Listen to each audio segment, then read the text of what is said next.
Bonjour à tous, bienvenue au Canada pour chasser l'ours. Non, pour être plus sérieux, on est en Franche-Comté pour essayer le plus nounours des SUV de Skoda, le Kodiaq. Un grand SUV familial, important pour la marque puisque c'est la troisième meilleure vente qui vient d'être restylé. On verra dans le détail qu'il n'y a pas de gros changements, mais surtout il conserve les qualités qui étaient les siennes, c'est-à-dire beaucoup d'habitabilité et surtout un grand confort. En plus, une touche de luxe avec cette version Lorrain et Clément. Esthétiquement, les modifications sont légères. À l'avant, on notera la calandre avec des barrettes verticales. Les feux sont plus fins et intègrent une technologie Matrix LED sur les finitions haut de gamme. Le capot est également un peu plus marqué au niveau des nervures. Le bouclier avant a été retravaillé pour améliorer l'aérodynamique. Sinon, la voiture conserve la même taille. À noter que sur notre version, les bas de caisse sont une option. 4,70 m de long, c'est donc un gros bébé. Les feux arrière utilisent aussi la technologie LED et vous avez surtout un coffre immense, 630 litres en configuration 5 places. Et surtout, vous avez la possibilité d'avoir 2 places qui ne sont pas simplement additionnelles. Un adulte peut même voyager, alors pas sur de très longues distances, assez confortablement à l'arrière. C'est encore mieux au deuxième rang avec un espace digne d'une limousine et surtout une banquette 2 tiers 1 tiers qui peut coulisser d'avant en arrière. Peu de modifications à l'intérieur également. On dispose pour notre essai d'une finition Lorrain et Clément avec en particulier cette superbe sellerie en cuir.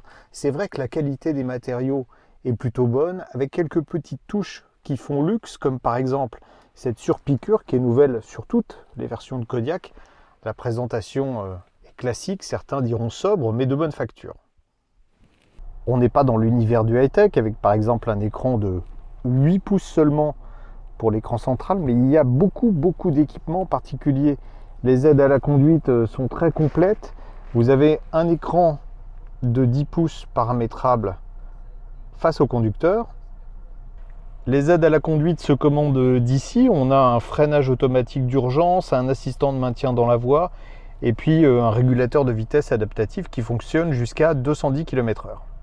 Encore pas mal de touches physiques pour régler la climatisation et ça c'est bien de ne pas être tombé dans le travers de Volkswagen par exemple. Notre modèle est doté d'une boîte automatique robotisée double embrayage DSG7. Les petites palettes de part et d'autre du volant pour commander la boîte automatique en manuel. On peut sélectionner plusieurs modes de conduite, éco, normal, sport, individuel avec des graphismes assez jolis. Sous le capot, 2 types de motorisation, diesel et un seul moteur essence. C'est celui qu'on a sur notre voiture. 1,5 litre TSI 4 cylindres qui développe ici 150 chevaux pour 260 Nm de couple, avec la désactivation de 2 cylindres lorsque on roule à bas régime. Pourquoi ? Pour économiser le carburant, parce que Skoda a fait le choix de ne pas avoir d'hybridation, même pas d'hybridation légère avec un alterno-démarreur. Le Kodiaq, c'est le plus gros de tous les ours. Et ce qu'on demande à un gros nounours, c'est d'être tout doux. Et c'est vrai que c'est la première qualité de ce SUV Skoda. Il est très confortable. Alors les suspensions sont réglées souples et ce malgré les roues de 19 pouces qu'on a sur notre modèle d'essai. Il faut dire que le flanc du pneu est quand même assez haut. Et puis vous avez ce silence, on n'entend pratiquement pas le moteur à allure stabilisée. D'ailleurs on ne se rend pas compte non plus du passage en 2 ou 4 cylindres. C'est imperceptible. Et puis enfin, vous avez la boîte DSG7 qui à allure raisonnable se fait complètement oublier. Bref, du moelleux pour faire des kilomètres.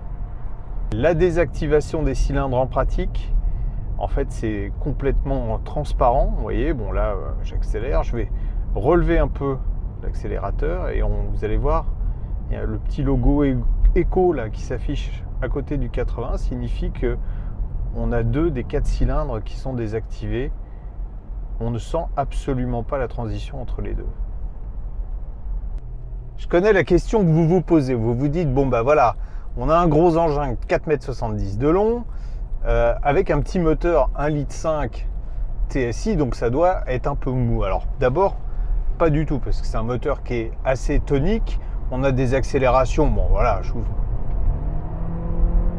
un peu plus sonore, hein, vous le remarquez quand on le sollicite, des accélérations correctes, ça fait 0 à 100 en 9 secondes 8.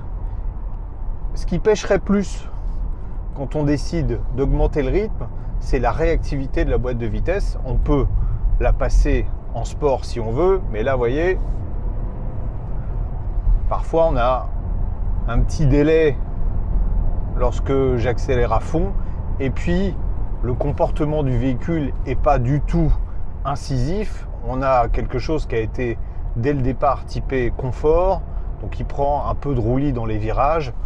On n'est pas sur l'efficacité d'un châssis comme un Peugeot 5008, mais c'est pas non plus ce qu'on recherche quand on veut un véhicule familial comme celui-là. Donc au global, même si le moteur on aurait aimé un peu plus de nerfs pour dépasser, il faut se dire que c'est suffisant.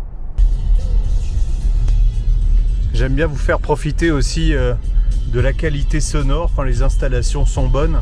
C'est le cas dans cette voiture, en plus le paysage est magnifique.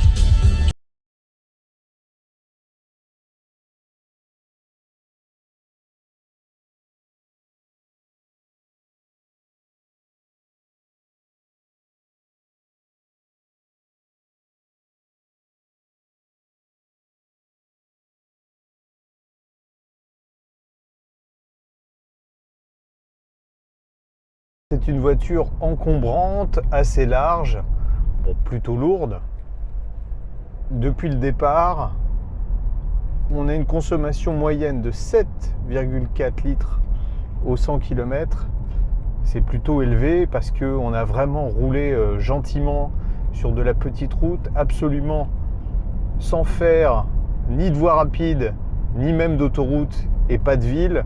Donc on peut considérer que c'est une consommation presque minimale. Ça veut dire que si vous avez le pied lourd, vous serez sans doute aux alentours de 9 litres avec ce véhicule.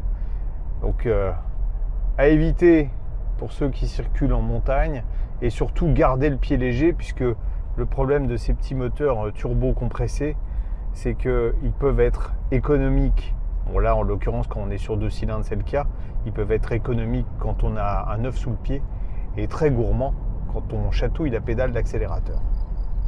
Sérénité, c'est le sentiment qui se dégage de ce magnifique panorama. C'est aussi la sensation qu'on éprouve au volant de ce Skoda Kodiaq. En effet, je vous laisserai seul juge pour la modification esthétique qui est vraiment très très minime, mais en revanche il conserve les qualités qui ont fait son succès. C'est ça l'essentiel, c'est-à-dire une excellente habitabilité et surtout un confort de nounours. C'est vraiment Pullman. À cela s'ajoute une bonne surprise, c'est qu'avec le moteur 1,5 litre TSI n'est pas autant à la peine que ça, et surtout son tarif démarrera à 34 000 €. Alors cette version Lorrain Clément qui est super équipée culmine à 46 000 €. On n'a pas besoin d'aller jusque là.